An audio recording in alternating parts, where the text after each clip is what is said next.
Ano na? Galaw-galaw na guys. Bakasyon naman natin sa trabaho. Kaya dapat, relax na naman tayo ngayon. Baliw ka talaga. Paano magiging bakasyon ng 5 days leave without pay? Hindi mo ba nararamdaman na sagad sa bone marrow ang kalungkutan pag walang sweldo? Napaka-OA naman. Bakasyon na rin yun. Kasi pupunta tayo sa probinsya ni Clarissa. Baka may mga chicks dun. Yan, diyan ka magaling. Mukha kang chicks. Nakailang balik ba ang manuscript mo? Hindi nga yan umaabot sa chief editor. Sige lang. Tumawa ka lang, Jomar. Porkit hindi mo alam ang pinagdadaanan ng mga taga-editorial section. Tinatawanan lang kami ng entertainment section. Mga kupal. Uy, nagkakasiyahan yata kayong dalawa dito ah. Nakapagpaalam na ba kayo kay boss? Si Ray pa. Hindi ko nga alam kung bakit nakuha to bilang writer eh. Napakatamad naman ito. Foul na yan ha. Inaaway mo ako? Sino ba naman ang ayaw sa pagkain at pera?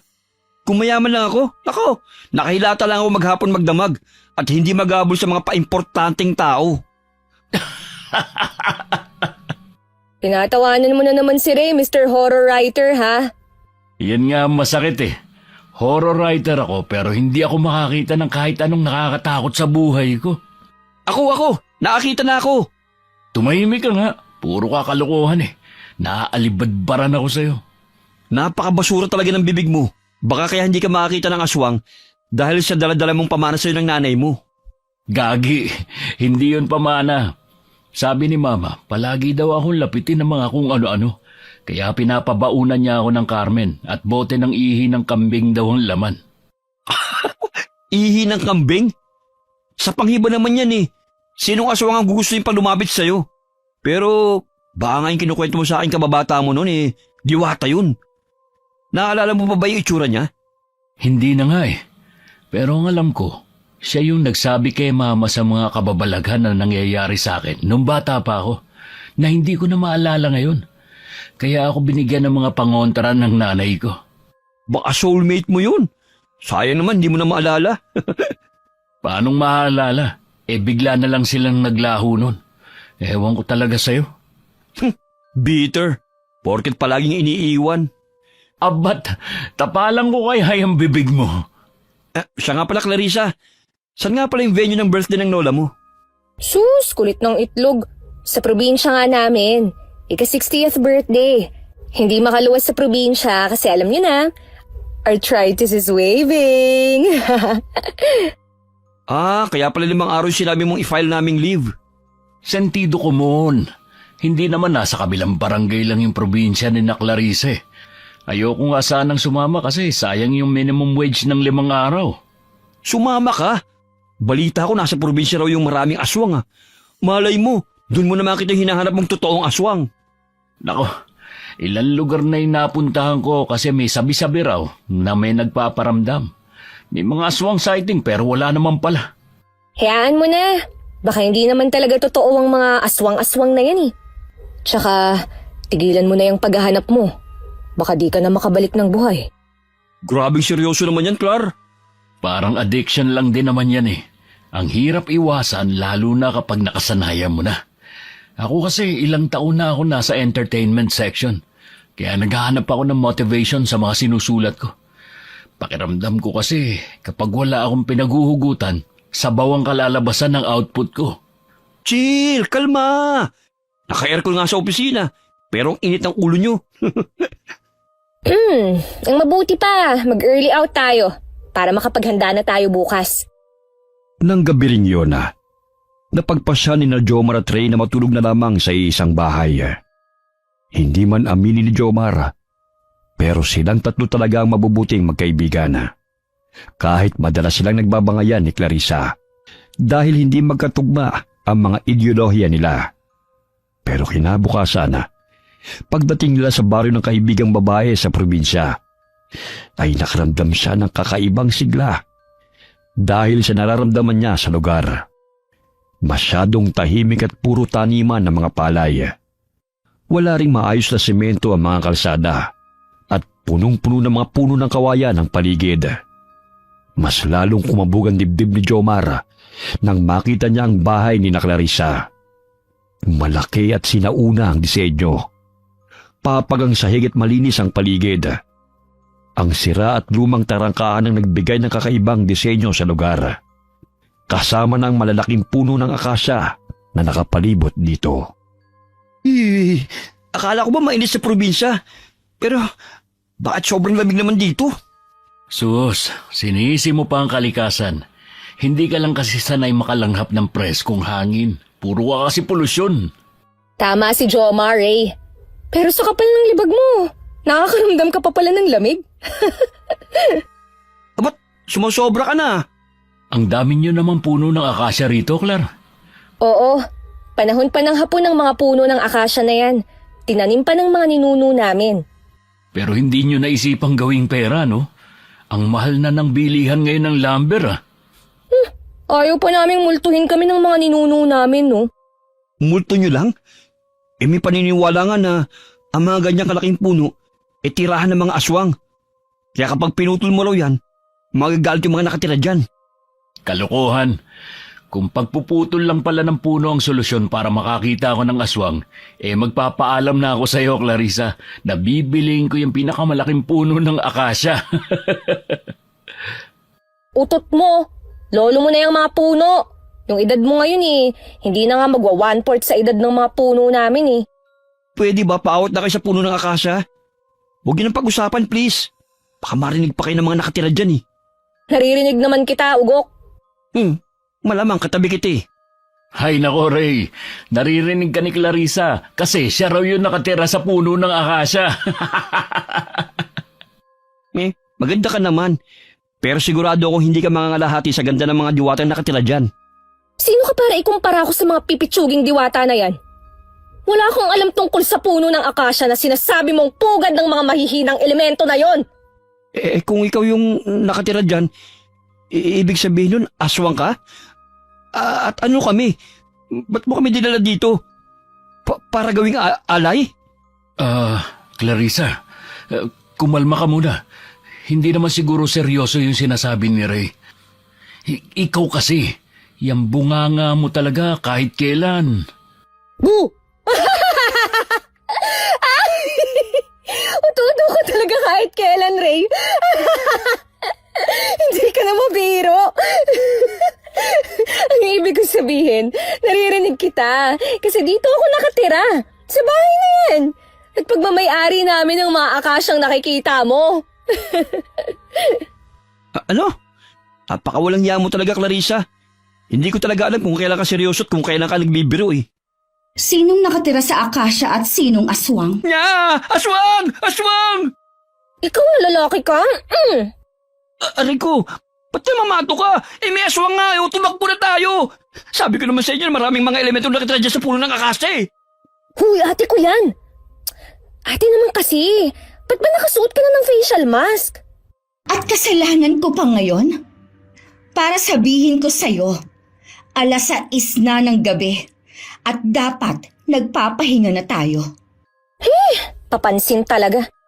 Pinayagan kang pumunta sa syudad ng ilang taon.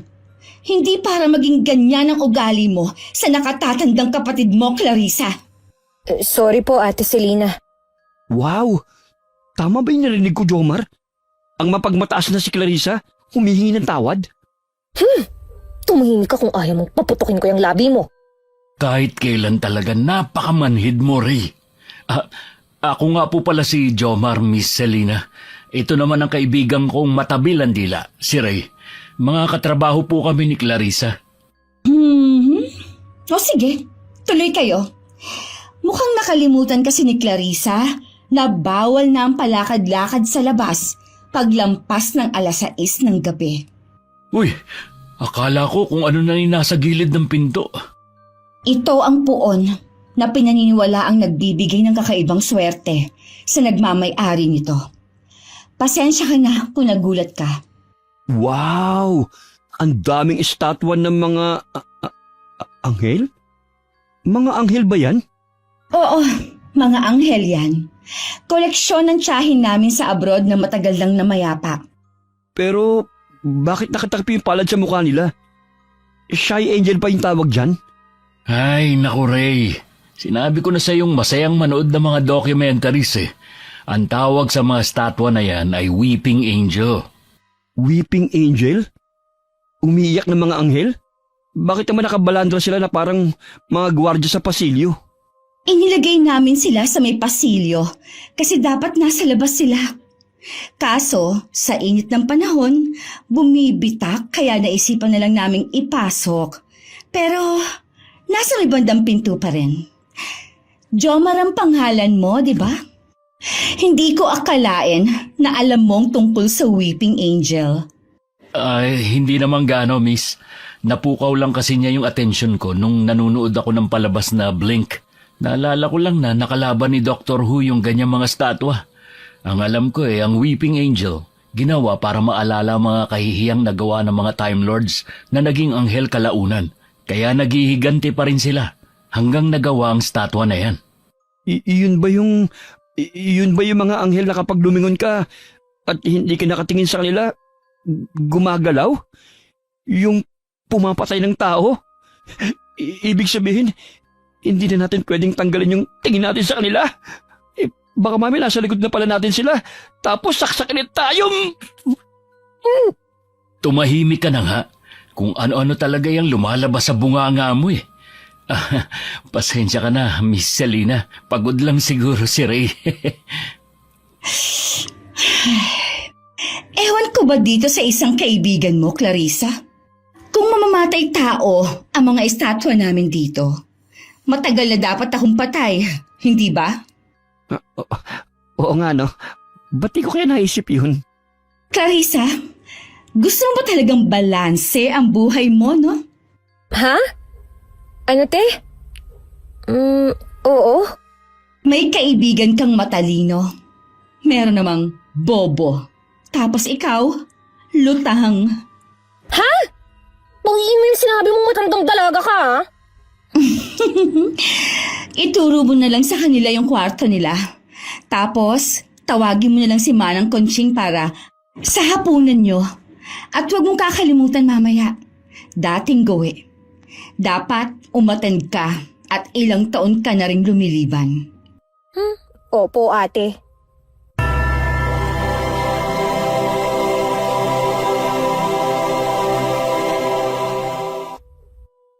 Grabe. Ang ganda-ganda ng kapatid mo, Clarissa, pero ang bigat ng presensya niya. Para mapapaw ko lang kung anong sabihin niya sa'yo eh. Paanong hindi bibigat ang presensya? Kung ano-ano yung sinasabi mo. Naiinsulto mo na yung pamilya niya. Malay ko ba? Isara mo na lang yung bibig mo, Ray. Kung wala namang lalabas na mabuti dyan. Oh, sakto. Andito na si Manang Conching. Manang, pakiayos na nga ho yung higaan ng mga bisita ko sa taas. Ako na lang ang bahala sa pagkain namin. Ay, hindi na muna siguro ako kakain. May ikaw, Jomar. Hindi na muna siguro. Napagod ako sa biyahe natin eh. Ganun ba? O halika kayo mga iho. Sa taas ang kwarto ninyo at puno ang mga kwarto sa baba ng mga gamit sa bahay. Pasensya na kayo kung ito lang ang kwartong maipapahiram namin, ha? Ayos na po ito. Mukhang madami po kaming bodyguard dito Oo. Dati kasing kamarero ang pamilya ni na Ma'am Selena. Huminto lang noong matanda na ang donyang lola nila, kaya naimbak na ang mga santo dito sa kwartong ito. Pero alaga pa rin naman sila. Ganun ho ba? Mukhang maalam ho kayo sa pamilya ni na Clarissa. Matanong ko lang po, ilang taon na ho kayong nagtatrabaho rito? Hindi pa ako pinapanganak, nandito na ako. Kasi dito na rin tumanda at namatay ang mga kaanak ko. Maiwan ko na muna kayo at mag-aayos pa ako para mamaya. Salamat ho, Manang Conching. Joms, para namang minamari tayo sa mga santo na ito. Tapos paglabas natin dito, mga banal na tayo. Tumahimik ka nga dyan. Magbihis ka na lang para makatulog na tayo. Uy, talagang ipipikit mo na lang yung mga mata mo rito? Hindi nga yata ako makakatulog nito eh. Kasi parang may nakatingin sa akin. Kinikilabutan ako. Ay magrereklamo ka kay Clarissa? Nakakahiya Kaysa naman patulugin ka sa tabi ng mga Weeping Angel. Mas pipiliin ko na lang dito matulog sa tabi ng mga rebulto. Oo na. Dami mo nang sinasabi. Dig mo pa yung nanay ko eh. Nanay mo siguro si Aling Telma. Sino yun? Ewan ko sa'yo. Natulog si Jomar katabi ang kaibigang si Ray sa isang silid. Pero hindi pa man tumatagal ang pagkakaidlip niya, ay may kakaibang lamig ang gumagapang sa paa niya. At pakiramdam niya, ilang pares na mga matang nakatitig sa kanya. Sinubukan niyang sipain ang paa ng kaibigan niya para tignan kung gising pa ito. Pero malakas na hik lamang ang narinig niya. Wala nang nagawa si Jomar kundi ang balutin ang buong katawan niya ng kumot. Pero maya-maya pa, ay naramdaman niyang hindi siya makahinga. Sa inis niya ay binalibag niya ang kumot palis sa katawan at biglang bumangon. Pero halos layasan na sa ng kaluluwa niya sa gulat nang maninag niya ang isang figurang tahimik na nakatayo sa may pintuan ng silid. Anong kailangan mo? Wala akong may bibigay sa'yo. Nakiki-birthday lang ako rito. Wala akong pera. Hindi rin masarap ang karne ko. Tulong! Tulungan niyo ako! May aswang! Aswang? Nasaan ang aswang? Nasaan yung sinelas ko? Paluin natin yung aswang! Mga ugok! Kalalakan yung tao pero nagsisisigaw kayo na parang mga babae. Clarissa, anong ginagawa mo rito sa kwarto namin sa gitna ng gabi? Diyos ko, muntik na akong atakihin sa puso sa ginawa mo. Ang epic ng mga mukha niyo, promise. Sayang, hindi ko dala yung cellphone ko. Wala tuloy yung remembrance. Tsaka, anong gagawin mo sa tsinelas na yan, ha? Papaluin mo sa puwet yung aswang, Ray? Anong kaguluhan ang nangyayari dito, Clarissa?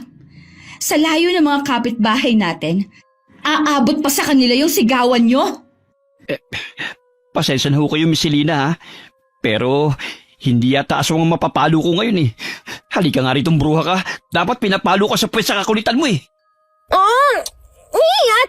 Ate! Sasaktan ako ni Ray, oh! Loko ka, ah. Jomar! Tulungan mo ako! Huwag ka nang tumuha nga lang dyan! Pasensya ka na, Miss Selena. Napasigaw ako kasi nagulat ako kay Clarissa. Natahimik lang nakamasid sa amin habang nakatayo sa may pintuan ng kwarto. Kaya ayoko rin umuwi si Clarissa. Parang mabilis akong tumatanda kapag kasama ko siya. Napakaisip bata kahit kailan. Clarissa, itigil niyo na yan. Ilang minuto na lang at kailangan na natin pumunta sa kwarto ng dasalan. Opo, ate. Halina kayo, mga kupal. Pumasok lang talaga ako sa kwarto nyo para gisingin kayo at sasamba tayo. Sasamba? Saan? May iba pa palang dapat gawin bago yung birthday ng lola nyo? Di ibig sabihin nito, mapupuwit pa rin tayo? Ay, kala ko pa naman makakapagpahinga tayo ngayon nasa probinsya na tayo. Halika na. Patay ako kay ate kapag nahuli tayo. Aray, antay ka ko. Ba't ka ba namimingot? Mas mabuti nang ikaw ang mapingot ko kesa ako ang mapingot ni ate. Teka, hindi mo pa ako sinasagot.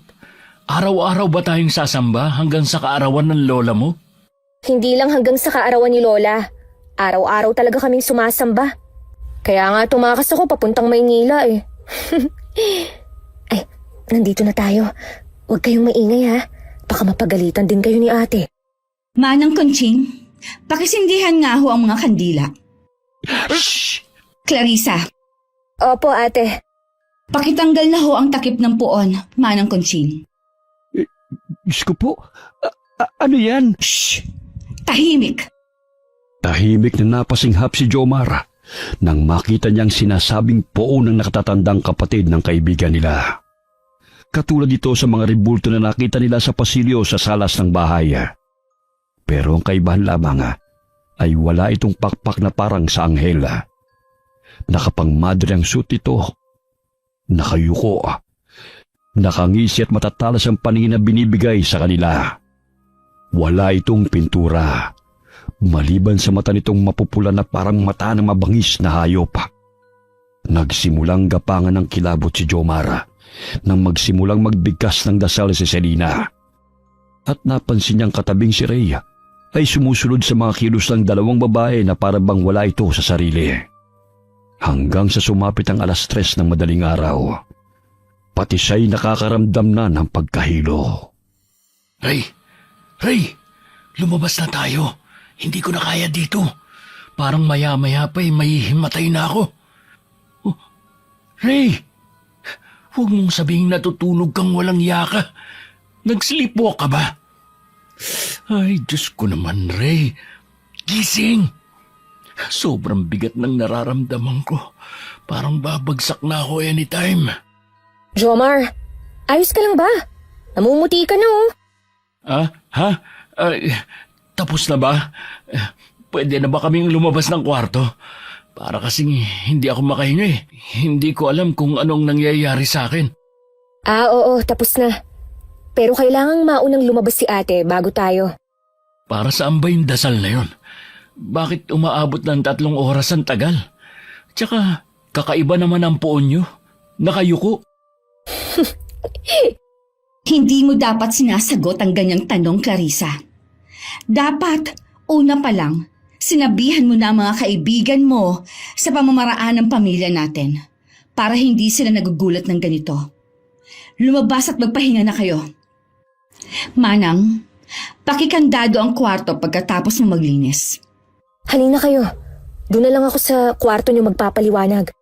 Hindi ako natatakot ha. Hindi ko lang maipaliwanag ang mga nakikita ko. Alam mo namang nakasanayan na natin sa trabaho natin sa media na kahit maliliit na bagay, kailangang halongkatin natin para sa katotohanan. Pasensya ka na. Parang nagalit pa yata ang ate mo. Pero si Ray, parang kakaiba yung kinikilos ni Ray. Sa simula pa lang nung dasal, ganyan na siya. Hindi ko rin alam eh. Baka pagod na pagod lang talaga siya ngayong araw na siya na mismo ang nag-shutdown. Pero paano niya nalaman ang mga dapat gawin kanina kung tulog siya?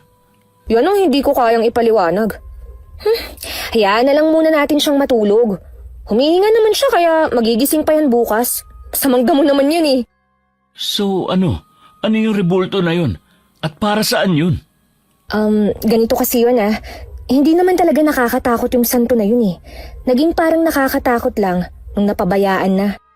Ah, ibig sabihin, hindi kayong unang may-ari ng santo na yun? Oo, ibinigay lang sa amin. Kasi mahilig naman daw kaming mag-alaga ng mga rebulto. Teka. Hindi ko talaga maintindihan eh. Journalist tayo, Clarissa. Alam kong sa simbahan sinusuko ang mga santong may ganong vibes. Hindi sa mga pamilya na mahilig lang sa santo. Makinig ka kasi muna. Pag sa simbahan siya sinurrender, sa tingin mo ba magagampanan nila yung pagdarasal na gaya ng pagdarasal namin? Hindi. Hindi ka makakasiguro. Kaya ibabalik namin sa dati ang puon na yun. Kahit mapuyat pa kami ng ilang gabi. Parang narinig pa lang kita nung isang araw na kaya ka nasa Manila kasi ayaw mong sumama sa dasal ng ate mo. Kakainis ka kasi eh. Ayaw mo kasing maniwala kagad eh. Oh, sige na. Bumalik ka na sa kwarto mo. Matutulog na muna ako habang hindi pa maliwanag. Akala ko kasi bakasyon. Hindi ko alam na konsumisyon pala ito. Ano? Iparinig mo yan kay ate para maaga kang makauwi. Ayoko nga. May kailangan pa akong gawin dito sa probinsya nyo. Sigurado akong malaking scoop to. Hello, mataas na sweldo next month. Yuhu! Ewan ko sa'yo. Scoop mo yung mukha mo. Parang kanina lang kinakabahan ka eh. Tapos halos hilahin mo na ako. Alis na nga ako. Hindi na pinigilan ni Jomar na umalis si Clarissa dahil hindi na siya komportable. Bumabalik na naman kasi ang sensasyon na tila may nakatingin sa kanila. Mga matang tila may masamang balak. Kaya naman hindi na maiwasan ni Jomar na kilabutan na dahil sa nararamdaman na. Hindi na lamang niya ito pinagtuunan ng pansin at nagkumot na lamang at saka pinilit ang sarili na makatulog. Nagising na lamang si Jomar nang gisingin siya ni Manang Kunching para mag-agahan. Sige po, Manang Kunching. Lalabas na po kami. Bilisan ninyo at huwag niyong pag-antayin si Selena sa hapag na mag-isa. Baka magalit na naman yon. Po? Sige po. Gigisingin ko lang si Ray, Manang. Psst! Ray! Gising na, huy!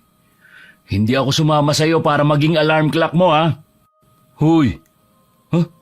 Hala, bakit sobrang taas ng lagnat mo? Teka, kukuha lang ako ng planggana at bimpo para medyo lumamig ka. Oh, ba't nagmamadali ka, Jomar? Clarissa, buti nandito ka. Hinahanap ko si Manang Kunching kasi hihiram sana ako ng palanggana at bimpo. Sobrang taas ng lagnat ni Ray. Teka, ako na lang ang magdadala sa kwarto nyo. Jomar, bakit parang hindi kayo mapakali? Binalikan kita at nandun na pala si Ma'am Selina sa kusina. Pwede ho bang mauna na kayong kumain? Hindi ko kasi alam kung ano nangyayari kay Ray. Bigla na lang tumaas yung lagnat niya. Ayos pa naman yun kanina eh. Ganun ba? Pwede ko ba makita yung kaibigan mo? Opo, sige po. Nasa kwarto siya.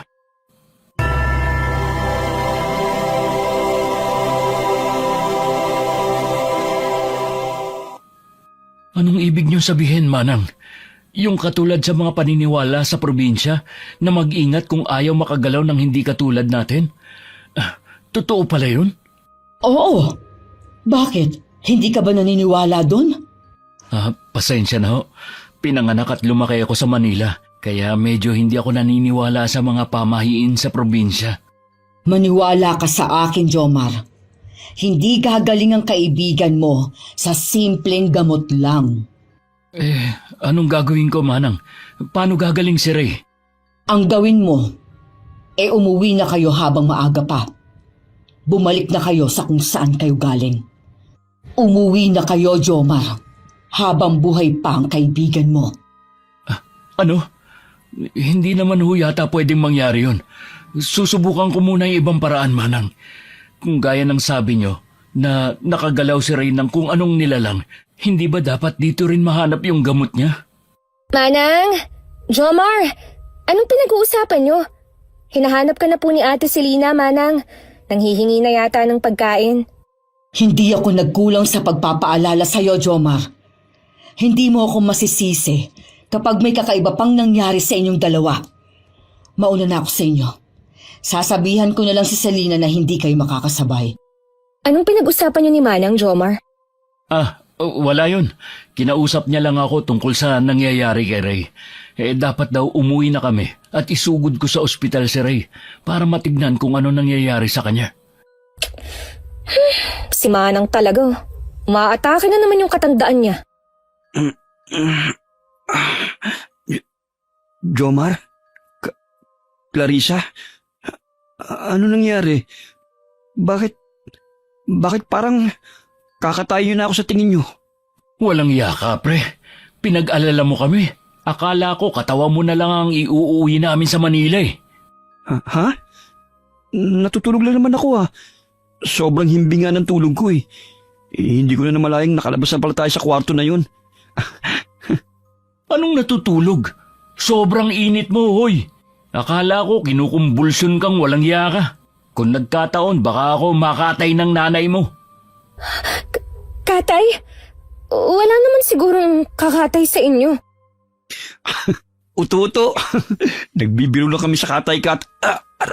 Aray, ang sakit ng katawan ko. Hoy, pare. Huwag mo nga kaming pinagloloko. Hindi. Masakit talaga yung katawan ko. Parang akong binugbog. Ubus na ubus yung lakas ko. Parang hinigop yung lakas mo. Sabi ko na sa'yo nilalagnat ka nga kanina. Bigla ka na lang hinimatay nung nasa kwarto tayo ng dasalan. Kwarto? Dasalan? Sakit ng ulo ko. Ray! Huwag mong pilitin kung hindi mo maalala. Baka kung ano pa mangyari sa'yo Gagaling ka rin, Ray. Nabigla ka lang siguro sa biyahe kahapon. Jomar, umuwi na tayo. May nilalang ako nakita kanina. Maitim. Sobrang dilim. Maitim siya. Sinasakal niya ako habang nakalod tayo kanina. Gusto niya akong kunin, Jomar. Umuwi na tayo sa Maynila. Parang awa mo na. Ray! Ray! Gumising ka! Tumaas na naman yung lagnat niya. Baka nagdedeliryo na si Ray. Pabibilhin ko na lang ng gamot si Manang Conching habang ikaw naman, Jomar. I-cold compress mo siya, ha? Para bumaba yung lagnat niya. Maiwan ko muna kayo. Hindi na alam ni Jomar ang nangyayari. Nabubuhay ang dugo niyang mag-imbestiga sa nangyayari dahil isa siyang mamamahayaga. Pero nakasalalay naman ang buhay ni Rhea kung hindi siya makikinig sa payo sa kanya ni Manang Conching. Nang humupa saglit ang lagnat ni Rhea, ay napili na munang magkape ni Jomar sa may balkonahe ng bahay para malinawan ang isip niya. Pero hindi pa nga siya nakakatatlong higop sa kanyang kape, ay nakaramdam na siya ng malamig sa kanyang tabi. Agad na kumabog ng malakas ang dibdib ni Jomar sa kaba. At nang unti-unti niyang nilingon ang katabi, ay bumungad sa kanya ang isang malaporselanang balat na nakakapit din sa barandilya ng balkonahe. Anong kailangan mo? Hindi ako masarap. Wala akong kwenta kaya wala kang mapapala sa akin. Si Ray na lang yung kunin mo. Paano mo nalaman na kukunin kita?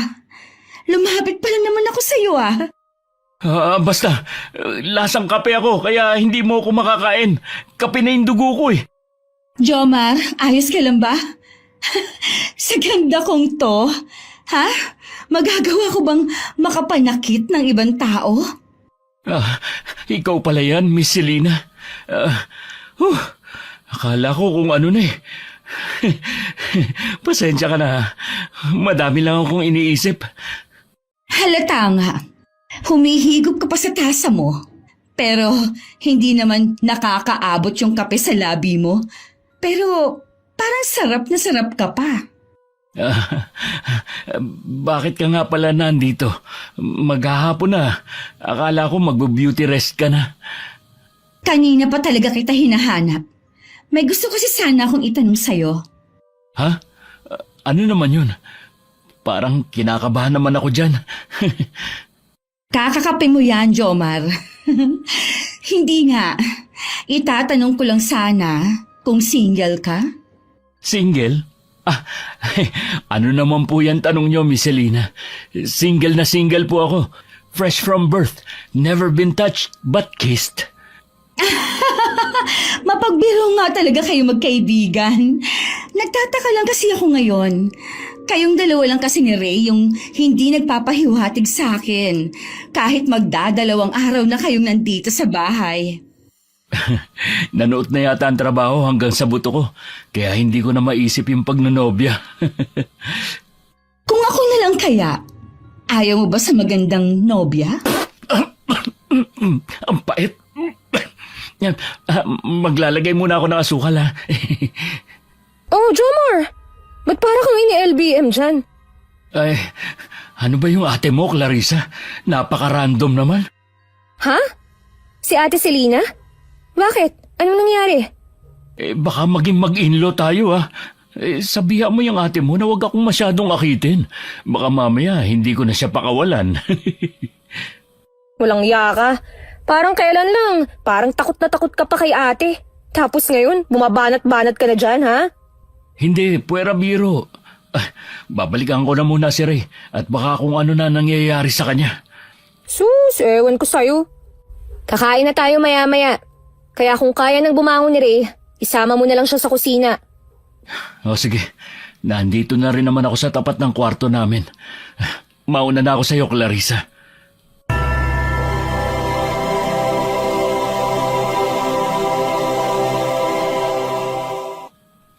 Jomar, mabuti naman na nandito ka na. Maayos na ang lagay ni Ray. Dinakdakan ko na ang bunbunan niya ng suka at binulungan ko na rin siya para hindi na siya paglaruan ng kung ano sa bahay nito. Dinakdakan? Ano ho yun, Manang? Proseso yon na pangtanggal ng mga usog o kung ano-ano pang gawa ng mga hindi tulad natin. Gusto mo bang maging manggagamot kaya ka nagtatanong? Kayo naman ho, Manang. Alam niyo namang manunulat ako. Siyempre, kahit maliliit na bagay, importante sa akin. Basta may makuha akong impormasyon. Nga pala, buti at nabanggit mo yung tungkol sa maliliit na bagay. Mukhang alam ko na ang gumalaw sa kaibigan mo, kaya dapat ka ring mag-ingat. Ano ba yan, Manang? Lalaki ako pero sa totoo lang, kinikilabutan ako sa tuwing nagbibigay ka ng babala sa amin eh. Sa tuwing lalabas ka at pakiramdam mo ay may nakasunod sa'yo at wala ka namang makita sa iyong likuran, ang gawin mo lang, yumuko ka. Po? Yumuko ako? Oo, yumuko ka at silipin mo ang nilalang sa ilalim sa pagitan ng iyong hita. Wala naman sigurong mangyayaring ganon, Manang. O siya, paparoon na ako at maghahanda pa ako ng hapunan ng dalawang amo ko. Nahulog sa matinding pag-iisip si Jomara habang nakatitig sa walang malay niyang kaibigan. Matagal na siyang nakakaramdam ng mga kakaibang nangyayari sa bahay na tinutuluyan nila. Pero pasimple lamang niyang binabaliwala ang lahat sapagkat hindi pa naman siya nakakakita ng mga aswanga o mga supernatural na mga bagay. Nakaramdam ng uhaw si Jomara, kaya nagpasya siyang lumabas ng kwarto. Pero habang naglalakad sa pasilyo, ay hindi niya maiwasang makaramdam ng tila may nakasunod sa kanya. Lumingon-lingon siya sa paligid, pero mga ribulto lamang ang nakikita niya. Hindi rin niya maiwasang pangilabutan sa likod ng kanyang leeg, kaya naalala niya ang bilin sa kanya ni Manang Conching at dahan-dahang yumuko. Halos matumba si Jomar sa kanyang nakita at ramdam niyang tila lumabas ang kanyang puso sa kaba. Hindi naman siguro totoo yung nakita ko, di ba? Wala namang tao kapag nakatayo ako. Hindi totoo yun. Kailangan ko makausap si Manang Conching. Kailangan ko siya makita agad. Ay, Diyos ko! Huwag niyo po muna akong kukunin. Gusto ko pa makauwi sa Manila. Anong nangyayari sa'yo?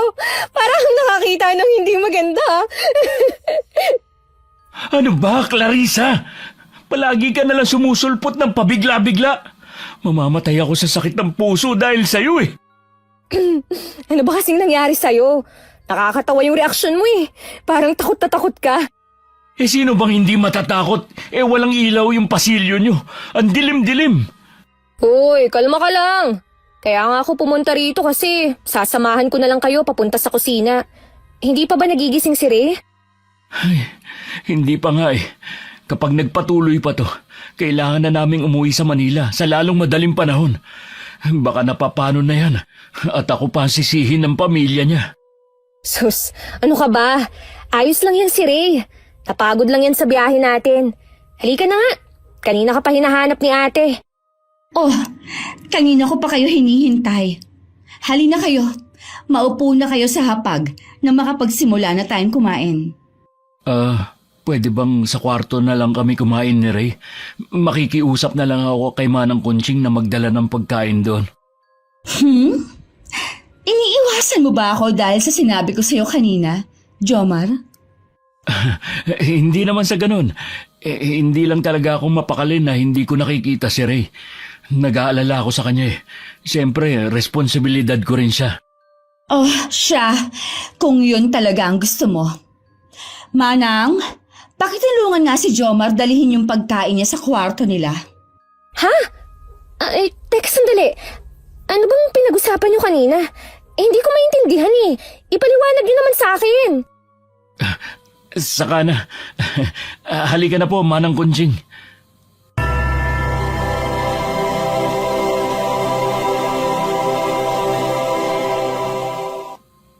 Bakit nagmamadali ka makalabas sa hapagkainan, Jomar? Manang, may sasabihin ako sa inyo. Hindi ko akalain na totoo yung sinabi mo sa akin kanina. Ang alin? Marami na akong sinabi sa'yo, Jomar. Yung tungkol sa pagyuko at pagsilip sa pagitan ng hita ang ibig kong sabihin. Oh, huwag mong sabihin ginawa mo agad yung tinuro ko sa'yo. Yun na nga ho ang problema eh. Ginawa ko kanina at hindi kayo maniniwala sa sasabihin kong nakita ko. Ano? May nakita ka bang hindi nakatira dito? Sino? Ano? Hindi po, kasi nakita ko ay kilalang kilala nyo. Diretsahin mo na ako, Jomar. Baka maabutan pa nilang nag-uusap lang tayo sa labas ng kwarto nyo. Ang nakita ko po, isang babae. Hindi normal na babae. Nakatiwarik siya, nakangisi, mapula mga mata, at matulis at nakalawit ang dila. Sobrang puti ng kanyang mukha. May maiitim na ugat na nakapalibot dito. Siya si... Ay, mabuti pa pumasok ka na. Tinatawag na yata ako ni Selena. Hindi ba, Clarissa? Clarissa, anong ginagawa mo rito? Hindi pa kayo tapos kumain ng pinsan mo, di ba? Pinagmamadali ni Ate Selena si Manang Conching kasi may iuutos siya sa matanda. Ganun ba? Papasok na lang muna ako at baka nakakaistorbo pa ako sa inyong dalawa. Maraming salamat sa paghatid ng pagkain, Manang. Ako na lang ang tutulong sa'yo sa pagdadala ng pagkain mo sa loob ng kwarto. Ray! Jomar! Gising na si Ray! Sinasabi ko na nga, Abi. Pagod lang yan si Ray. Ray, ayos ka lang ba? May masakit ba sa'yo? Masakit ba yung ulo mo?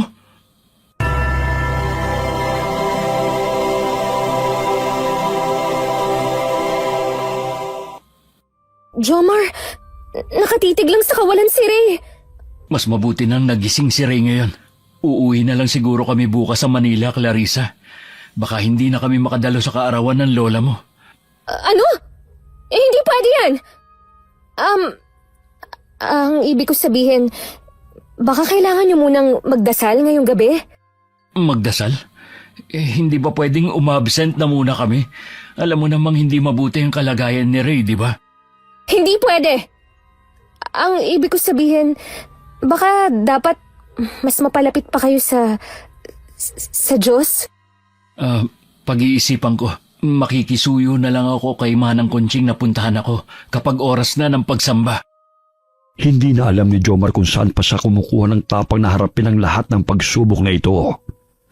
Lalo na ang pagdalo sa oras ng pagsamba, kung saan nagsimulang magbago si Rhea. Pilit din niyang inaalalang dasal na binabanggit ng dalawa nung nakaraang gabi. Pero tila nagka-amnesia na siya at wala siyang maalala ng mga oras na yon. Dahil sa malakas na pakiramdama, kumuha si Jomar ng bulak sa dala niyang mga gamit at nilagay ito sa kanyang bulsa.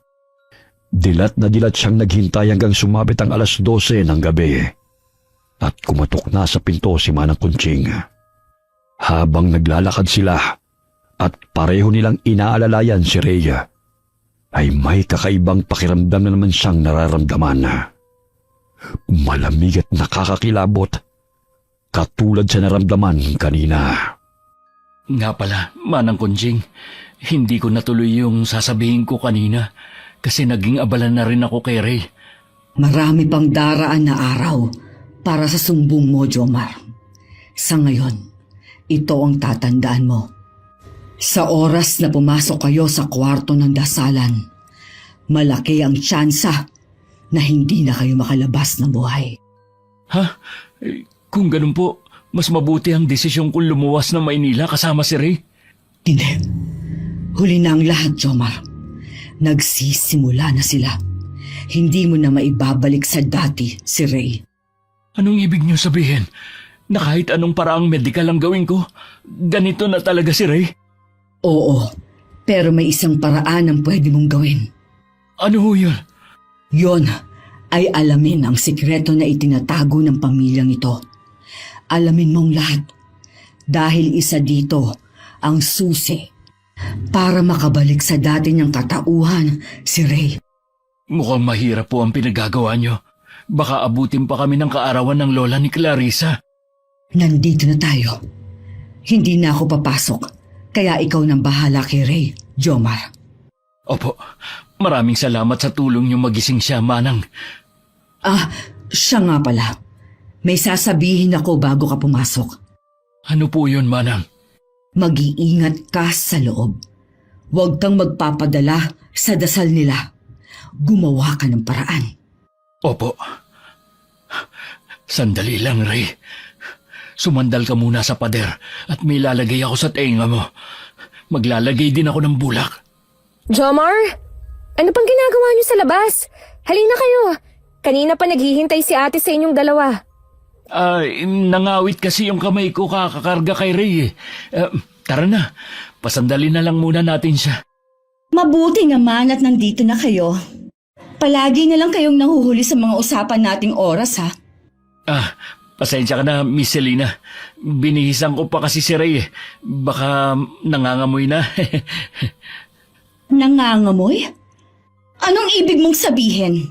Matagal nang patay si Ray? Ay, hindi. Pasensya ka na kung ganun ang pagkakaintindi ninyo. Ang ibig ko sabihin binihisan ko siya para mapreskuhan. Alam niyo na. Mabuti naman kung ganon. Huwag na nating patagalin to. Magdasal na tayo. Nagmamadali si Jomar na may pasak ng maigi ang bulak sa kanyang tenga nang magsimula ng magdasal si Selena at Clarissa.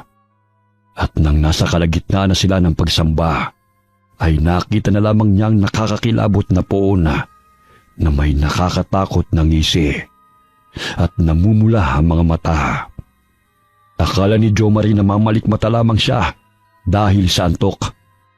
Pero pigil na pigil niya ang pagsinghap nang makita niyang biglang parang acrobat si Selena. Nabali ang katawan nito at tila inaasin ang uod sa harapan na. Maya-maya'y pati ang buhok nito ay mas lalong humaba at ang mukha ng babae naging katulad na sa nilalang na nakita niya sa pagitan ng kanyang hita. Kahit nanginginig sa takot, ay pinilit na lamang ni Jomar na umakto na tila wala siyang nakikitang kakaiba at nagpanggap na tulala gaya ni Ray. Ayos na ang lahat, ate. Mukhang wala nang malay ang dalawang to. Nakadilat na lang at nakatingin sa'yo. Mabuti naman. Halika, dalihin mo silang dalawa dito sa altar. Ngayon mo na ba talaga sila? Huwag kang maingay, Clarissa. Nasaan ang pananabik natin yan kung ibubunyag mo agad ang lahat ngayon, diba? Pero tayong dalawa lang naman ang nandito, ate, di ba? Kaya ayos lang na pag-usapan natin to ngayon. Napakamanhid mo talaga. Hindi ko alam kung anong pumasok sa kokote ni Lola sa paggawa niya ng desisyon na yon. Napakawalang kwenta mo talaga kahit kailan. Pasensya na po, ate. Sayang tong si Jomar. Kung pumayag agad sana siya sa sinabi ko sa kanya kanina, hindi ko na sana siya isasali sa planong ito. Teka, bakit may tubig ang mukha ni Jomar, Clarissa? Ha? Pawis? Pawis ba to? Anong pawis? Bakit magkakaroon ng pawis yan tapos itong pangit na katabi niya wala naman? Pupunasan ko na lang siya, ate. Baka kanina pa siya pinagpapawisan talaga. Ayusin mo. Mukhang nakakuha ng ating pinuno ng tamang lakas. Kaya naman, ibalik mo na sila sa dati nilang pinagkakaupuan. Pero, ano muna yung sinabi mo kanina kay Jomar, ate? Sinabi ko lang naman kung gusto niya ng nobya na kasing ganda ko. Oh, bakit parang galit na galit ang ekspresyon mo, Clarissa? Galit ka ba na sinubukan kong akitin ang lalaking gusto mo? Kasi kung hindi ka mahina, kung tinanggap mo lang sana ang pagiging mandurugo mo, makakaya mo na rin ang ginagawa ko ngayon. Hindi ho ako galit, ate. Namamangha lang ako kapag ginagamit mo yung abilidad mo. Gisingin mo na ang mga taong yan. Huwag mo na akong inuto. Baka mamaya, ikaw ang ipalit ko kay Jomar. Oho, masusunod ho. Jomar! Jomar! Kumising ka na nga! Ha? Ano nangyari? Tapos na ba yung pagsamba? Wala na dito si ate, kaya pwede na kayong bumalik sa kwarto. Pasensya ka na ha. Sobrang napagod yata ako kahapon kaya hindi ko na malayang nakatulog na pala ako. Ganun ba? Mabuti naman. Halika na, tulungan na kita sa pagpasan kay Ray pabalik sa kwarto nyo. Hindi na kailangan. Malapit lang naman yon. Matulog ka na. Malamang pupuntahan kami ni Manang Conching para tignan yung kalagayan namin. O sige, sabi mo eh. Sure ka na ba? Pwede naman kitang tulungan.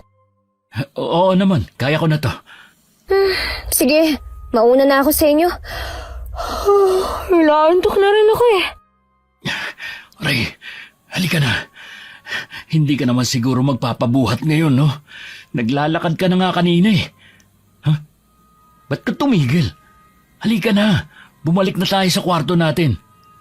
Ray, ano ba? Ano ba tinititigan mo dyan sa pinto? Nakatingin siya sa pinto ni Ma'am Selina. Manang, mabuti na lang at nandito ka na. Pwede niyo ba akong tulungan dito kay Ray? Bigla na lang siyang tumigil sa paglalakad eh. Tapos nakatulala sa pinto na yan. Kinikilabutan na ako. Baka mamaya maging rebulto na rin ang kaibigan ko. Ulitin mo nga ang sinabi mo, Jomar. Ang alin, Manang? Yung biglang tumigil si Ray? Hindi. Yung dulo na sinabi mo kanina. Na magiging rebulto na si Ray? Diyos ko, huwag niyong sabihin. Pwedeng mangyari ang iniisip mo. May posibilidad na mga rebulto sa bahay na to ay dating mga tao. Kailangan mo na kaagad mahanap ang lunas ni Ray habang hindi pa huli ang lahat.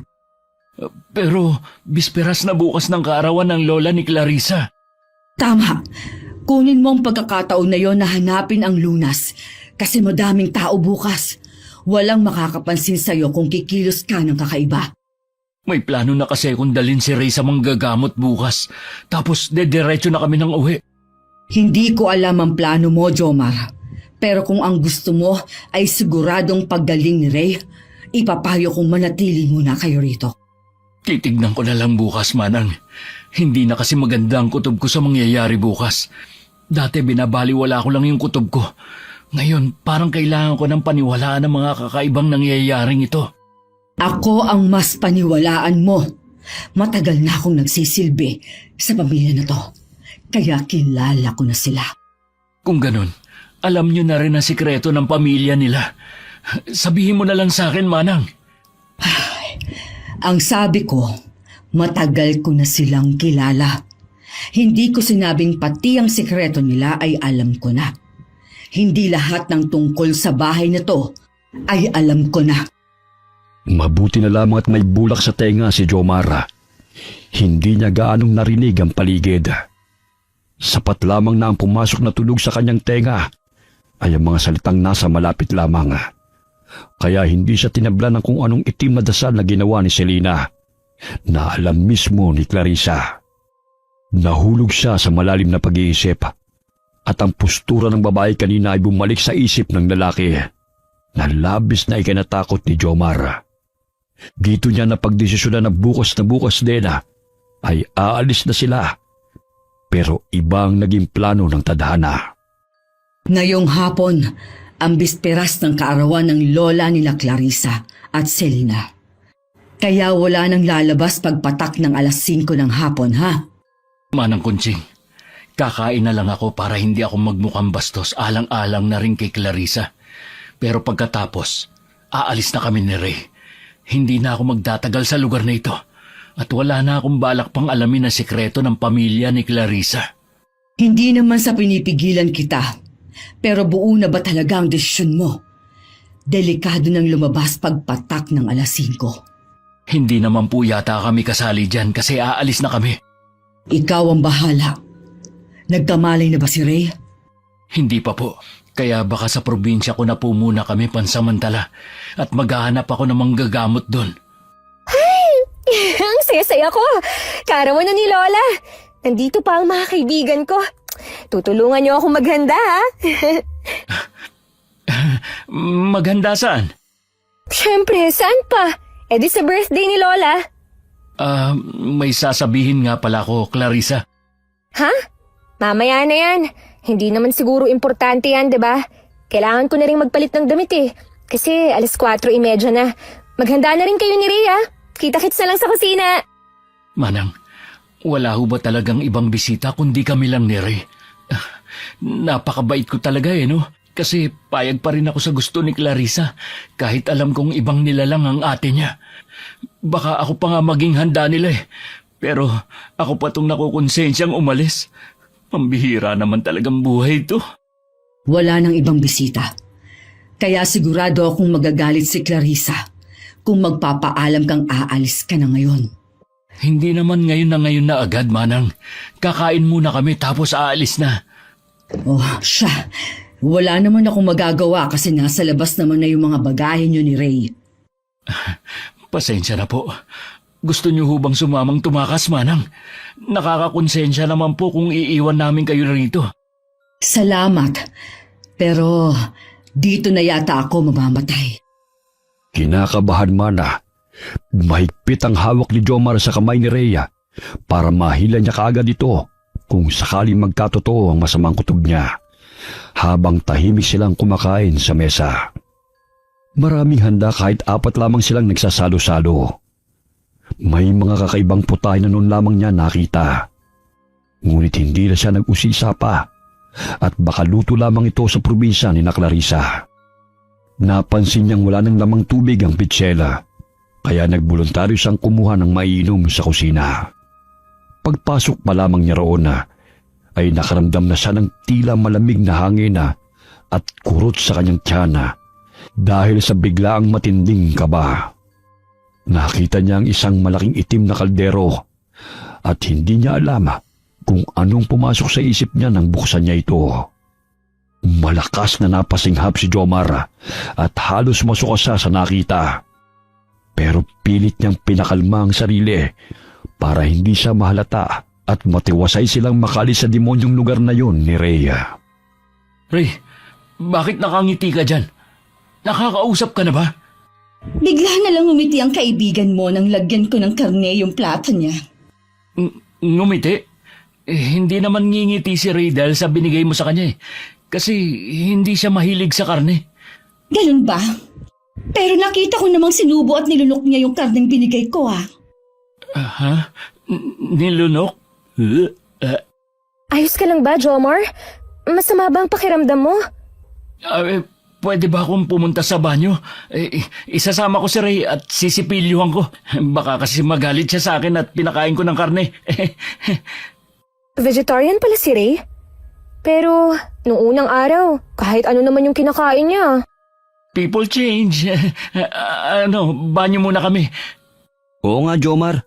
Bakit ka magbabanyo? Ray, nakakapagsalita ka na? Walang hiya ka? Pinag-alala mo ako? Ha? Ayos lang naman ako Anong ayos? Ngayon ka lang nagsalita ulit. Ewan ko sa'yo.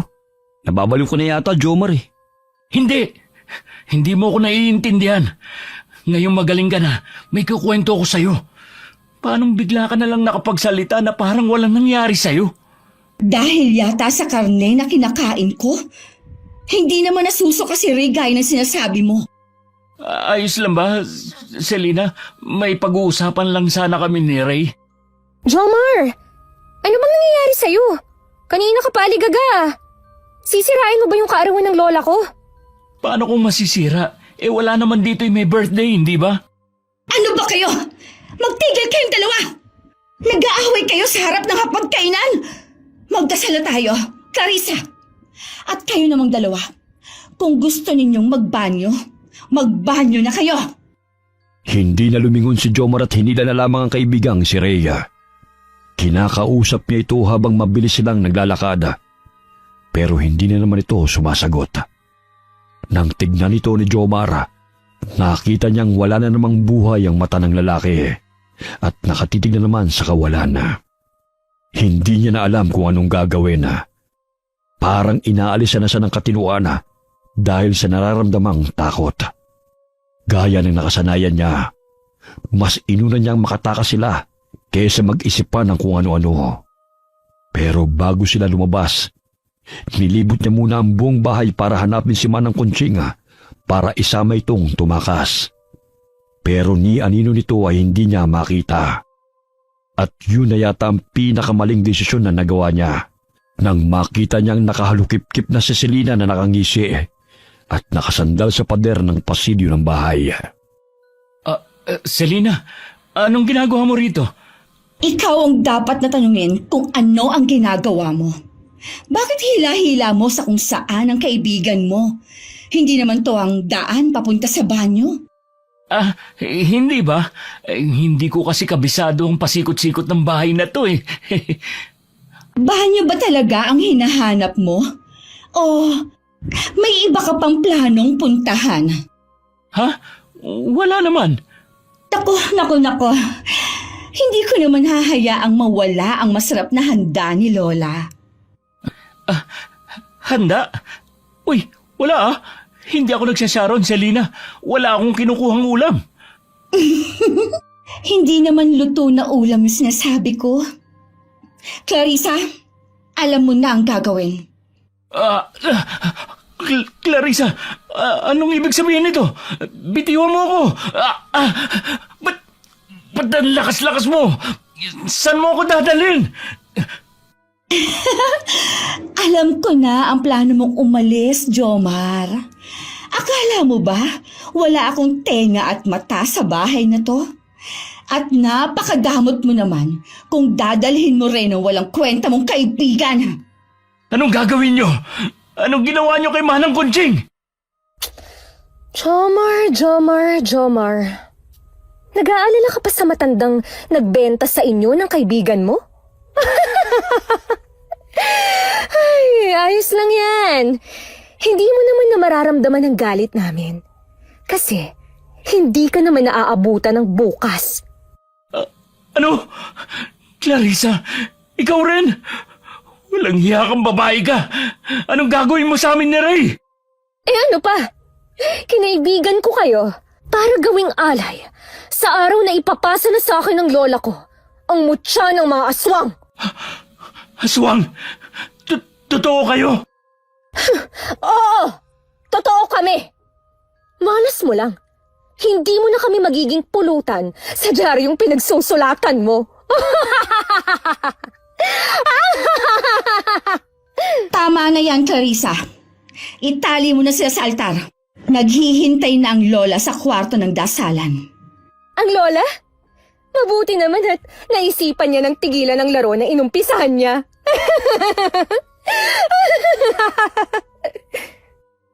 Sandali lang, Clarissa. Pag-usapan muna natin to. Bakit mo ako tinatali? Ray, gumising ka. Gising ka na kanina. Kawawang Jomar. Binigyan ka na nga ng babala ni Manang Kunching. Pero hindi ka pa rin naniwala. Sinasabi na rin sa'yo ng matandang yon ang paraan para gumaling ang kaibigan mo. Pero wala kang ginawa.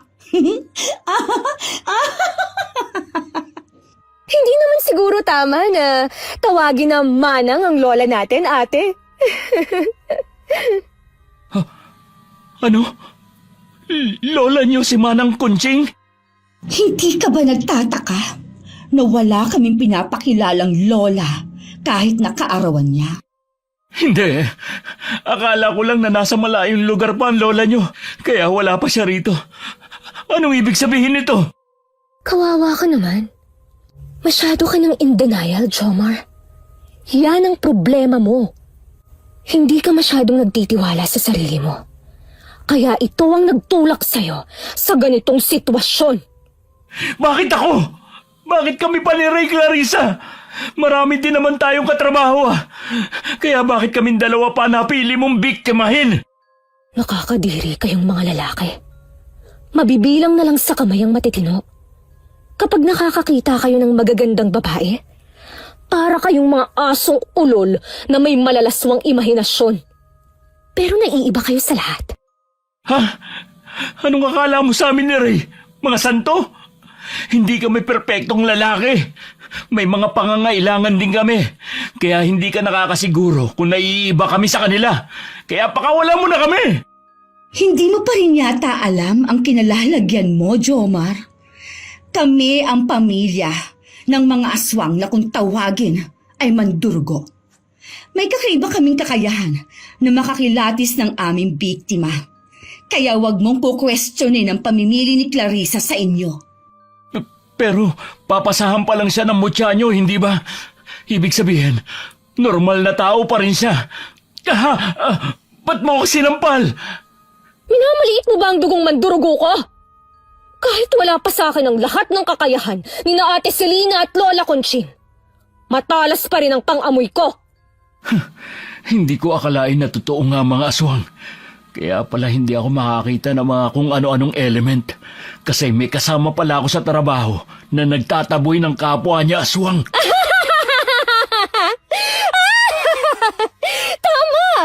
Tama ka dyan. Kaya ngayon, maging masunurin kang alay at tulungan mo na lang ako sa pagiging lubos kong mandurugo. Hindi ako papayag na mamatay na lang dito.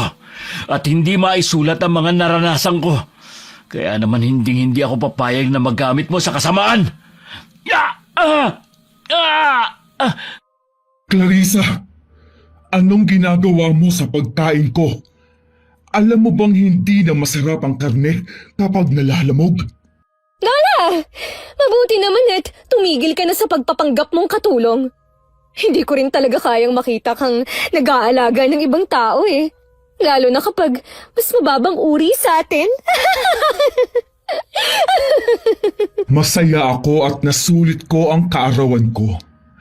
Kaya naman, konting panahon na lang ang hihintayin natin para maipasa sa iyo ang mutya at mabuhay ang ating puon. Siguraduhin ninyong hindi makakatakas ang dalawang yan, Selena. Masusunod po, Lola. Mga baliw!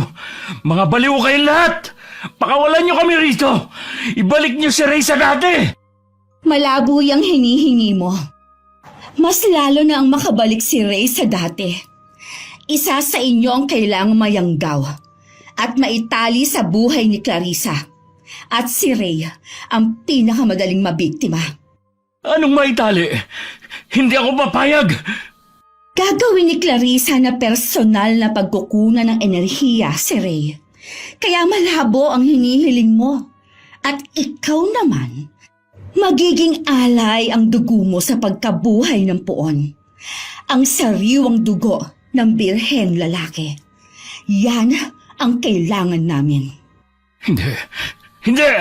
Pakawalan mo kami! Selena! Bumalik ka rito! Pakawalan mo kami! Hindi na ininda ni Jomar ang nananakit niyang kamay at hindi na rin pinansin ng lalaki ang nakakakilabot na presensya na dulot ng nakakatakot na puon sa kanyang likod. Agad niyang ikinuskos ang kamay na may tali sa kanyang likod sa may matulis na gilid ng altara. Mabilis at paulit-ulit, hindi alintanang paghapdi ng kanyang balat. Hanggang sa maramdaman niyang nag-iinit na ang tali at tuluyan na nga itong naputol. Wala na siyang sinayang na oras. Agad niyang hinawakan ang kwelo ni Ray at hinila ito. Wala nang lakas si Jomar para kargahin pa ang kaibigan, kaya minabuti na lamang niyang hilahin ito. Halos magdilim ang paningin ni Jomar at masuka dahil sa kaba habang tumatakas sila. Pero hindi pa man sila nakakalayo sa bahay, ay nakarinig na siya ng alulong ng aso at malalakas na pagaspas ng ibon sa kalapit na gubat. Buisit, Ray. Gumising ka na kung ayaw mong iwang kita rito. Ano ba kasing nilaklak mo na bigay ni Selena at Clarissa para maging ganyan ka? Ha? Nilaklak? Tama. Ba't ngayon ko lang naalala yun? Sinabi ko na sa'yo, Clarissa, na huwag kang aalis sa tapat ng kwarto kanina. Bakit ako yung sinisisi mo? Ikaw naman yung bigla na lang umalis. Hindi ba ako pwede magbanyo? Hindi ako katulad ni Lola Conching na nakatatagal sa anyo niyang mandurugo. Tao pa rin ako, kaya nakakaramdam ako ng mga pangangailangan. Ang sabihin mo na lang, ayaw mong patayin si Jomar kasi gusto mo siya kesa sa pagiging laruan mo. Tumahimik ka kung ayaw mong dugo mong sipsipin ko. Lintik, ang bilis nilang makahabol. Teka, naalala ko. Dala ko nga pala yung boteng bigay ni Lolo. Nasaan na ba yun? Maghiwalay tayo sa paghahanap para mabilis. Doon ka sa kabilang sulok ng gubat. Ako dito sa bungad. At paano mo sila magdadalang dalawa kapag nakita mo sila? Alalahanin mong wala ka pang kapangyarihan na mandurugo. Nakakainis ka na talaga. Ito, yung boteng sinasabi ni Lolo na nakakabuhay raw ng dugo, kaya ayokong gamitin. Baka tumalab kay Ray. Pipisilin ko yung ilong mo, Ray, para malunok mo ng maayos. Pasensya ka na. Kaysa naman iwan kita sa lugar na ito. Jomar? Anong ginagawa natin dito?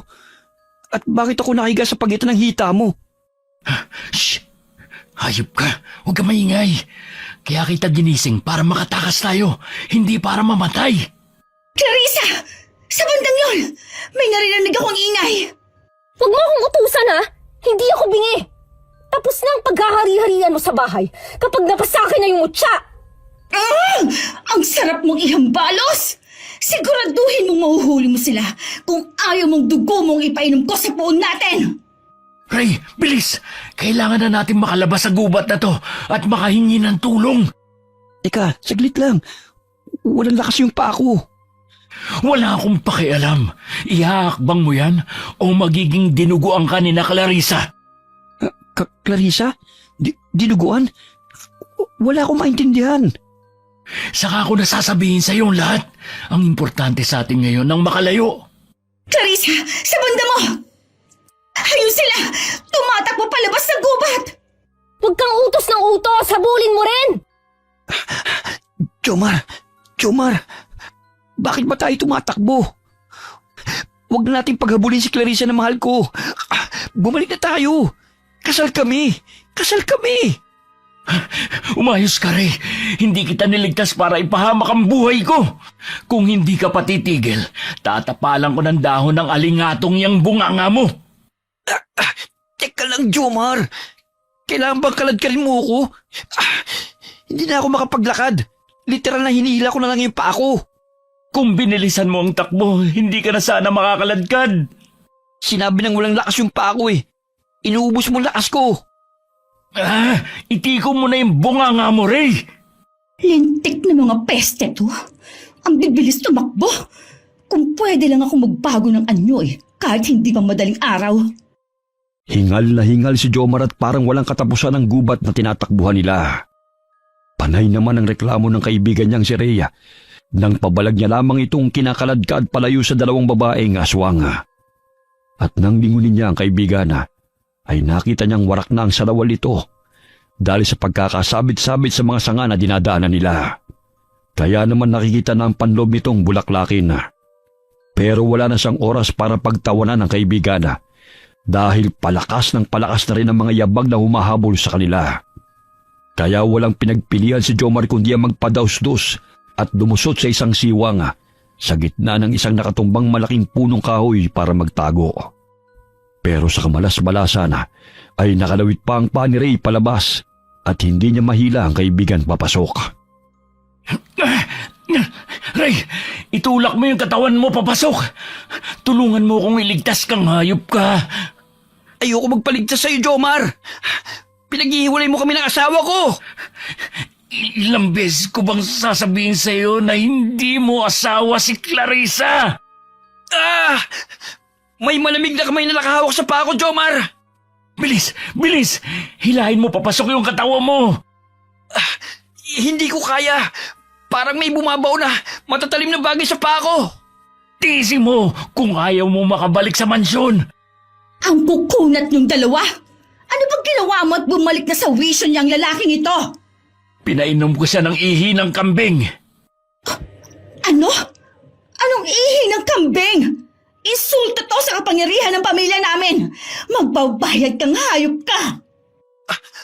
Akala ko hindi lang ako nagsipilyo. Ang baboy naman ang ginawa mo sa akin, Jomar! Bitiwan mo ako! Hindi pwede. Nababaliw ka na ba? Sasayangin mo ba yung paghihirap kung itakas ka sa mga baliw na yun? Bitiwan mo na ako! Baka maputo yung isang pa ako! Ang kunat-kunat yung dalawa! Jomar! Bitiwan mo na ako! Kahit ano mangyari, takpan mo ang tenga mo, Ray. Huwag na huwag kang makikinig sa kanila. Kahit ngayon na lang hintayin mo ko. Alam kong tanga ka, pero kahit ngayon lang, sumunod ka sa akin, Ray. Naiintindihan mo ba? Oo na, punyeta! Mangiinsulto ka pa eh! Sobrang sakit ang paa ko! Bumitaw ka na! Clarissa! Kailangan natin bumalik sa bahay bago pa maghating gabi.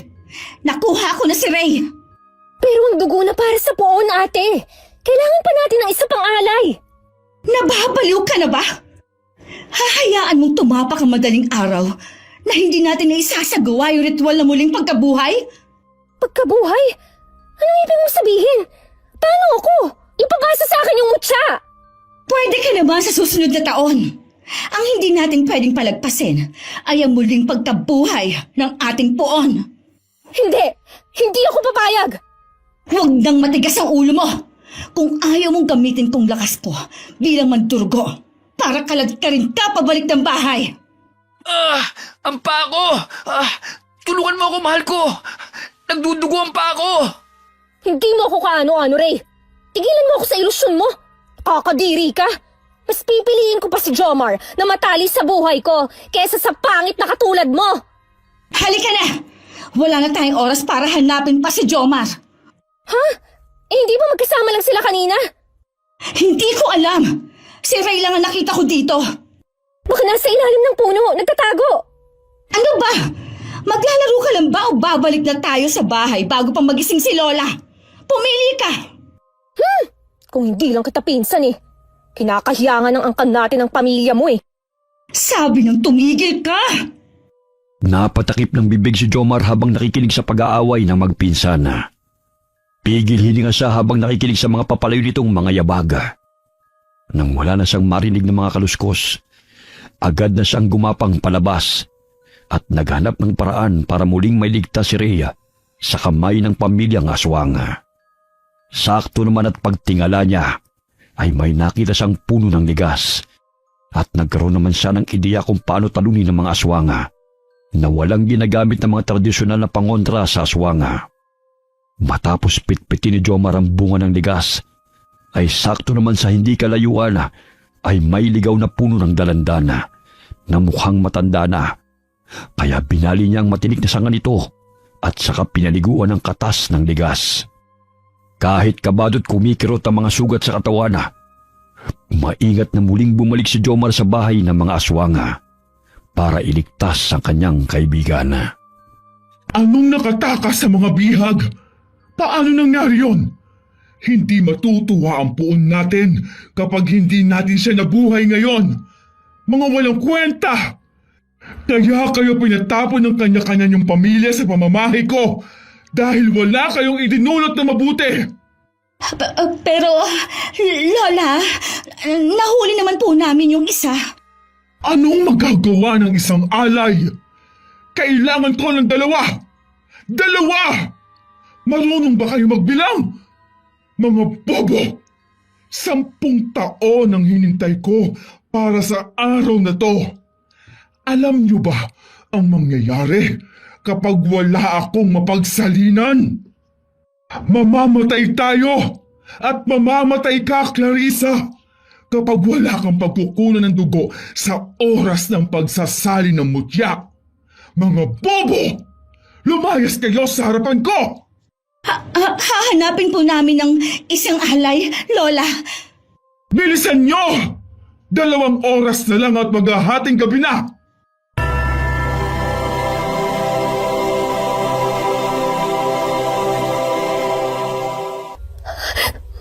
Mamamatay ako! Mamamatay ako! Ayoko pang mamatay! Kailangan kong mahanap si Jomar. Hindi pwede to. 5 taon ko siyang inakit. Hindi pwedeng wala siyang silbi. Hindi pwede to. Hindi pwede. Umayos ka, Clarissa. Kailangan na ulit nating lumabas ng gubat. Maaabutan pa natin si Jomar kapag nagmadali tayo. Ano? 2 tayong aalis? Paano si Ray? Paano kung makatakas na naman siya? Anong gagawin natin? Ayoko pa mamatay. Magiging makapangyarihan pa ako mandurugo katulad ng pawn natin. Aray! Kailangan kitang sampalin para magising ka sa katotohanan, Clarissa. Kahit kailan, hinding-hindi kita hahayaang lamangan ako. Walang kabutihang nananalaytay sa dugo nating mga aswang. Kaya hindi ako makakapayag na uutos-utusan mo ko balang araw. Ano? Napakatuso mo talaga. Alam kong tinago mo si Jomar para hindi matuloy ang pagsasali ng mutya sa akin. Saan mo siya hinayaang magtago? Sa gubat? Sa gubat? Aha! Sa loob ng putol na kahoy na yun ba? Magaling ka rin no? Pero tingnan lang natin kung hanggang saan ang galing mo. Clarissa! Maldita kang babae ka! Matapos ng ginawa ko sa'yo, bumalik ka dito, Clarissa! Lumabas ka na dyan. Wala na si Clarissa. Bakit mo ko tinutulungan, Selena?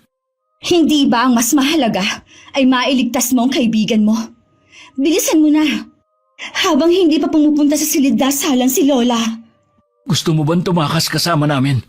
Alam kong hindi mo gagawin na kumampi sa mga taong kagaya namin nang walang dahilan. Hindi ko kailangan ng tulong mo.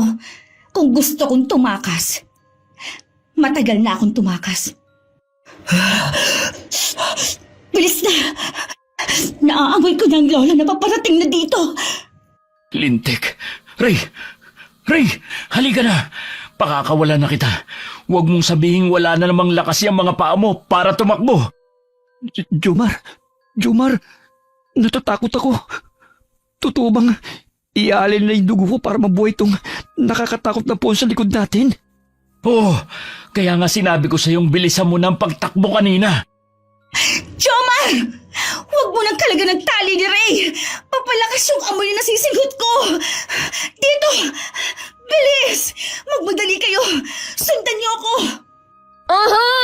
Sinasabi ko na nga ba Buti na lang at nakinig ako kay Lola. Clarissa! Akala ko nasa gubat ka! Sinabihan ako ni Lola na bantayan kita dahil wala siyang tiwala sa mga ikinikilos mo. Tama nga siya. Kampi ka pa rin talaga sa mga tao. Kaya pinatay ni Lola ang nanay at tatay mo.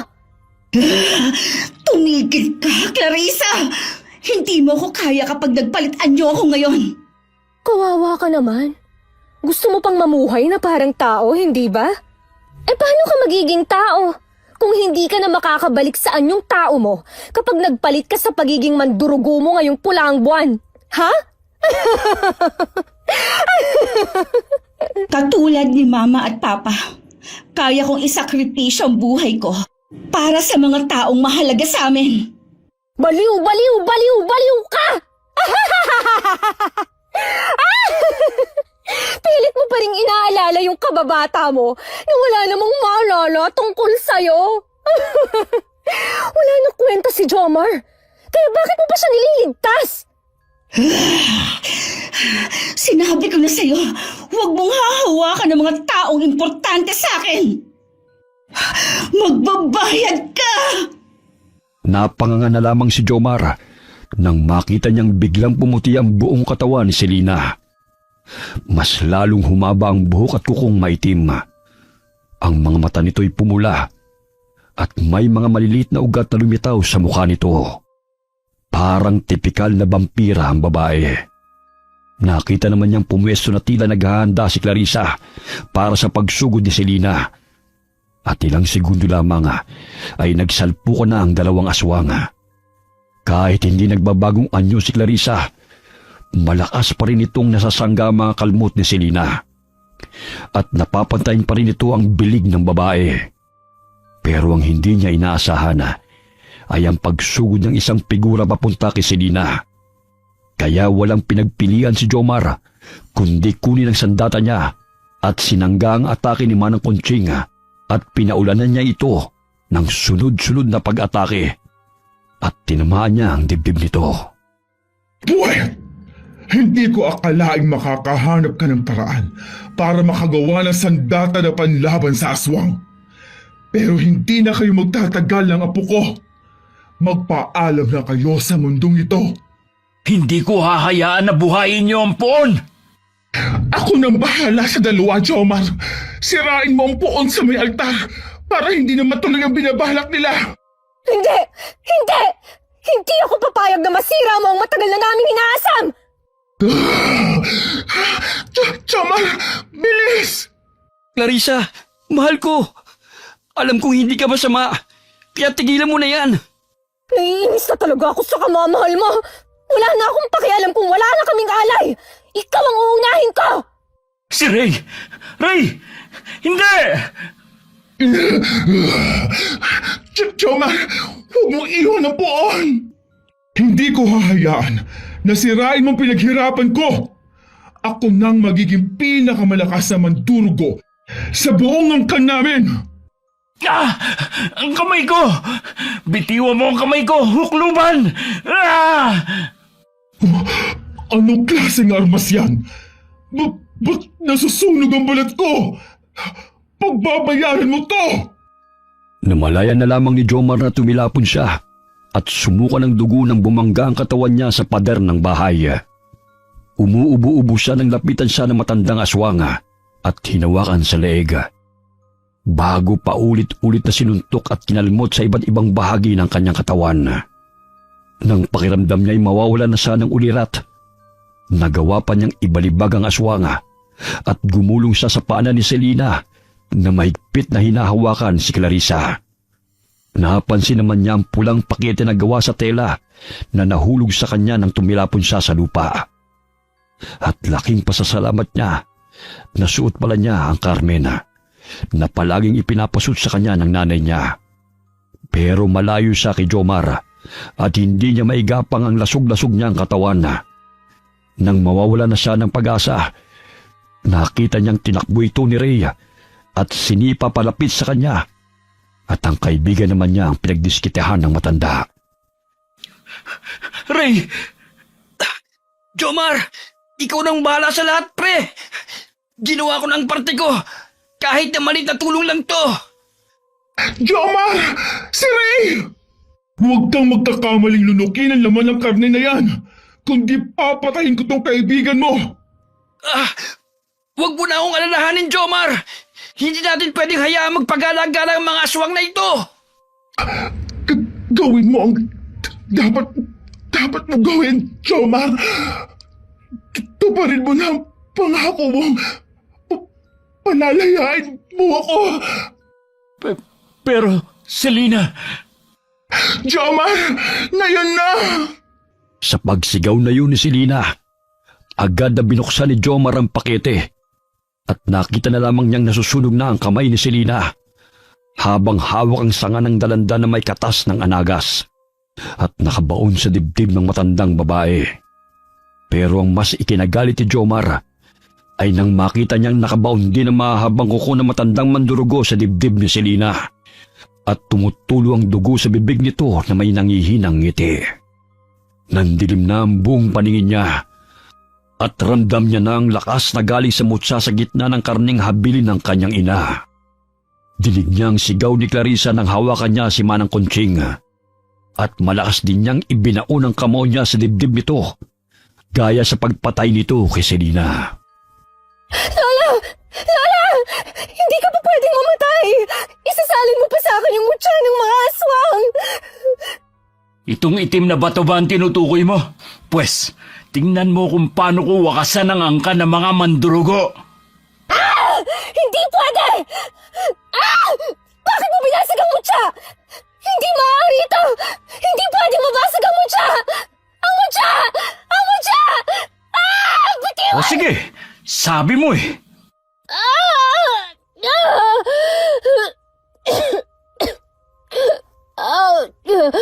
Magbabayad ka sa ginawa mo! Dahil hindi ako mamamatay tao na katulad niyo, Clarissa, hindi kita papatayin. Tutiwan mo ang buhok ko! Huwag mo akong kalad ka rin! Papakawalan naman kita eh. Pero hindi ako sigurado kung mabubuhay ka pa kapag nasugatan ka ng tinik ng dalandan at laso ng anagas. Wag! Maawa ka sa akin, Jomar! Hindi ba... May pinagsamahan pa rin naman tayo. Hindi mo yun gagawin sa akin, diba? Para sa buhay na kinuha niyong maglola. Para kay Selina. Magbabayad kang walang yaka! Babalikan kita! Babalikan kita at ang angkan mo naman ang uubusin ko! Sige lang, Clarissa. Tumakbo ka lang. Tignan natin kung hanggang saan na lang ay tatagal mo. Jomar, ayos ka lang ba? Nagdurugo na yung sugat mo. Ayos lang ako. Hindi pa dito nagtatapos ang paghihirap natin. Ha? Anong ibig mong sabihin? Halika, tulungan mo akong tanggalin ang tela ng puon na ito. Naalala ko na yung sinabi sa akin ni Selena nung mga bata pa kami. Ano? Magkababata kayo ni Selena? Paano mo nakalimutan ang importanteng bagay na yun? Alam mo, sakitin ako nung bata pa ako, hindi ba? Naalala ko lang to nung malunok ko ang mutya na bigay sa akin ni nanay na ibinigay ng ama't ina ni Selena. Ano? Diyos ko, kung di pa tayo mamamatay, hindi mo pa maaalala. Patapusin mo muna ako. Naaamoy ko pa yung panghinang ihi ng kambing sa bunganga mo. Buset ka talaga. Ikaw may kasalanan kaya mapanghiyang hininga ko eh.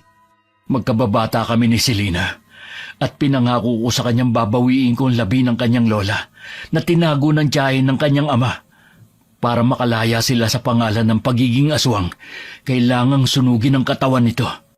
Isa naman natin hahanapin yung katawang yun, Aber. Ang poon na yan. Ano? Bangkay talaga yung nasa ilalim ng tela na yan? Oo, ang kinikilalang poon ng mga aswang dahil ito ang pinakamakapangyarihang mandurugo noon. Binuhat ni Jomar ang labi ni Selena na hindi pa nagiging abo, katulad ng isang normal na aswanga, at itinabi niya ito sa altara kung saan nakahiga ang naagnas na katawan ng lola nito. Gamit ang posporo na nasa gilid at gamit ang telang ibinalot sa katawan ng bangkaya, sinilaban ito ni Jomar at saka sila lumabas ng bahay ni Rhea. At mula sa malayo ay tinatalo nilang tinutupok ng malaking apoy ang kahoy na bahay ng pamilyang aswanga hanggang sa magliwanag ang buong paligid at ang natira na lamang ay ang ribulto ng mga anghel at mga santo. Lumipas ang panahon at naging isang alaala na lang ang lahat. Hanggang isang araw ay nabasa na lang niya ang balita sa isa nilang koluma na pumanaw na ang katrabaho nilang si Clarissa na natagpuan ng bangkay sa bukana ng gubat. Okay, sana po nagustuhan niyo ang aming kwento ngayon. Shout out po tayo kay Irma Umali from Italy na isa po sa mga solid inkong natin. Salamat po sa inyo, ma'am. Shout out kay Elaine at Ate Rose. Happy birthday in advance from Atesco family. Hi kay Mami Giselle. Hi kay Pisyang Molina. Hi kay Loida Sadicon from Marinduque. Hi kay Rosette Ersando. Hi kay Sara Baruel from Talisay, Cebu City. Hi kay Pendi Hayoyoy from Dubai. Shout out kina Aris, Roy, George, Roland, Jeff, Kenneth, Cardo, and Christian. Kamusta po kayong lahat yan? Shout out kina Bella and Yani Regio. Salamat po sa inyo. Hi kay Nida Agulto. Shout out sa Hatulan family. Shout out sa Encolar family at Abuyo family at kay Elizabeth Abuyo. Kamusta po kayong lahat yan? Hi kay Hani Austria from Tokyo, Japan. Hi kay Benny Ocampo from Tagaytay. Shout out sa Ugal family, lalo na kay Catherine Ugal from South Cotabato. Hi Positive Floor Dasig from Quezon City. Hi Zenaida Harbert from San Antonio, Texas, USA. Hi kay Cristina Santelices. Hi kay Josefina Coracha. Hi Periwinkle Rose from Valenzuela. Hi kay Arlen Torquisa. Shout out kina RV and Rosalind Risnes. Alright, maraming salamat po sa inyong lahat and God bless us all. Bless us all. Bless us all. Bless us all. Bless us all. Bless us all. Bless us all.